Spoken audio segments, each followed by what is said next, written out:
হাদিস 178।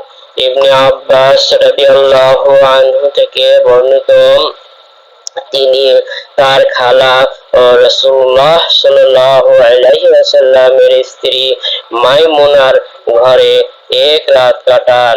তিনি বলেন, আমি বিছানায় আড়াআড়ি শুলাম এবং রাসূলুল্লাহ সাল্লাল্লাহু আলাইহি ওয়াসাল্লাম ও তার স্ত্রী লম্বালম্বি শুলেন। রাসূলুল্লাহ সাল্লাল্লাহু আলাইহি ওয়াসাল্লাম অর্ধরাত্রি কিংবা তার কিছু কম বেশি সময় পর্যন্ত ঘুমালেন। তারপর তিনি ঘুম থেকে উঠে হাত দিয়ে চোখ মুখ মুলতে মুলতে বসে গেলেন। অতঃপর তিনি সূরা আলে ইমরানের শেষ 10 আয়াত পাঠ করলেন এবং ঝুলন্ত মশকের নিকট গিয়ে উত্তম রূপে ওযু করলেন। তারপর নামাজ পড়তে দাঁড়ালেন।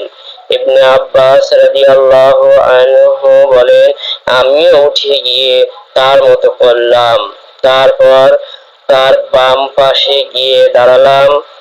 তিনি আমার মাথার উপর ডান হাত রেখে আমার ডান কানটি ধরে বললেন এবং আমাকে ডান পাশে আনলেন।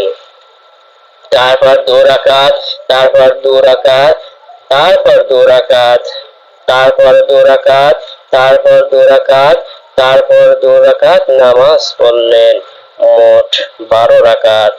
তারপর বিতির পড়লেন। তারপর মুয়াজ্জিন তার নিকট আসা পর্যন্ত শুয়ে থাকলেন। তারপর তিনি দাঁড়িয়ে 2 রাকাত হালকা নামাজ সুন্নত পড়লেন। তারপর বের হয়ে মসজিদে ফজরের ফরজ নামাজ আদায় করলেন।